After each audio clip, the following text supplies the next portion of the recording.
Well, I have to be me. Well, I have to be me.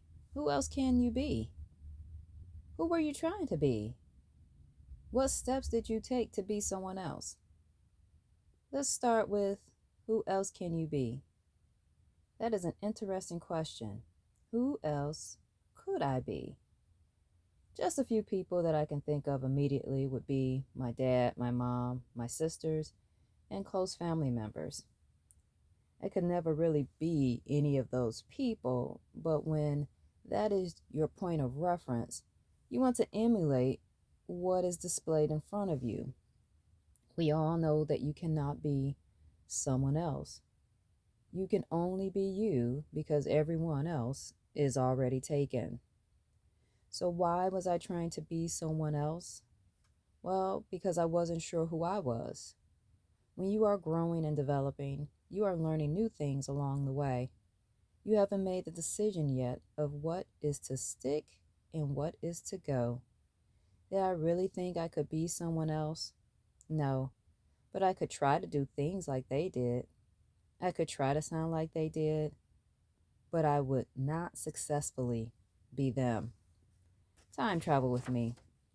I believe I was in third grade. We lived in a nice big house, and the basement was my hangout spot. I had toys down there, TV with cable, chairs, and other random items. What I enjoyed most about hanging out in the basement was watching the music videos on MTV and BET. It was my time to learn as many dance moves as I could. I love the Janet Jackson Pleasure Principle chair scene.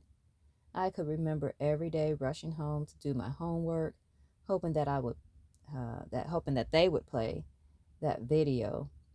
I practiced over and over again, hitting various parts of my body on the basement floor. Ouch. But I knew I was going to be Janet Jackson in that chair scene. It took me months to figure it out. Success! I finally got it and learned the valuable lesson. Jamie, you cannot be someone else as you have no idea what they have gone through to be who they are. Mm. Well, that flashback answered who I was trying to be back then. There were moments in my adult life when I tried to be like others. My pursuit of various career paths, higher learning endeavors, and even some of my entrepreneurial pursuits, just to realize that me trying to be them was a lost cause. Most of them didn't know who they were, and me trying to be them put me in a precarious situation. What steps did I take to be someone else? Sometimes it was in the way I dressed. There were times it was in the way I talked. Moments of gesturing and facial expressions. What shook me out of trying to be someone else was the fact that there was no success in being someone else. When I began spending time with me and getting to know me, I had an epiphany. My parents already gave me the context clues in my very own name. Jamie. Me is in my name. It clearly shows that I was and always will only be Jamie. Wow. Well, look at that there. All the while I was trying to be someone else, I just had to look at my name to see that I was already me. When the real identity wake up occurred, I was a little confused. That was due to the years of trying to be like a variety of other people in my life and not truly understanding who I was. Don't misunderstand.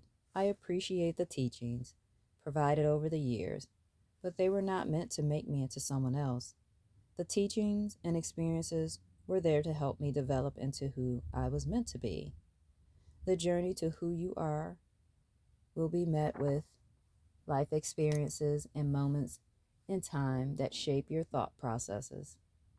As that shaping is happening, it is important not to lose sight of who you are in the process.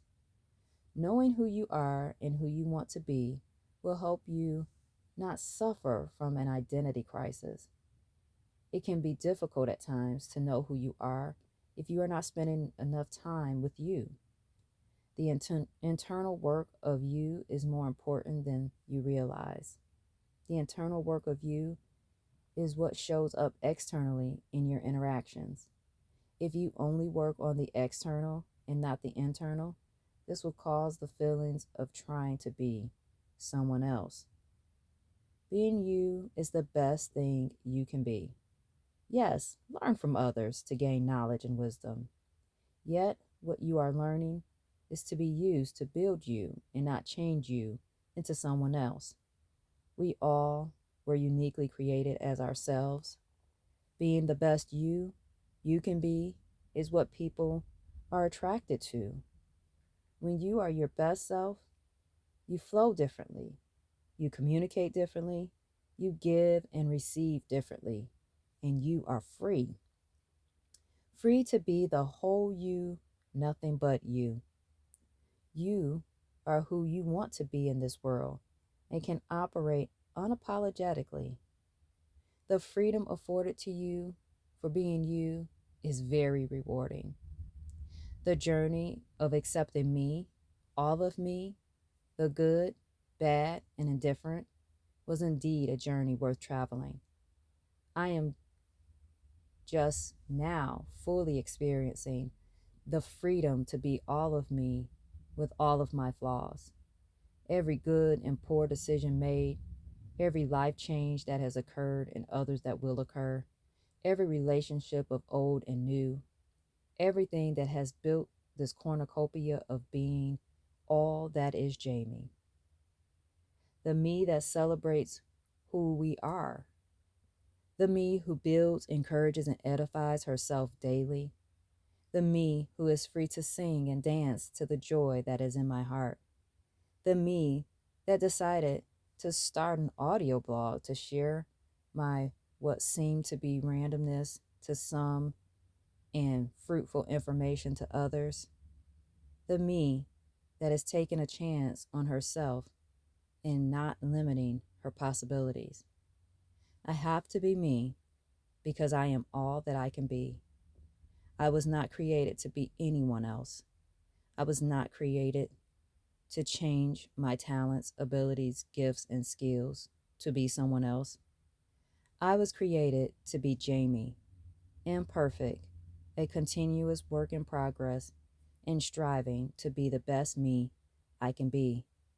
I hope you are being the best you can be and leaving everyone else to being the best them they can be.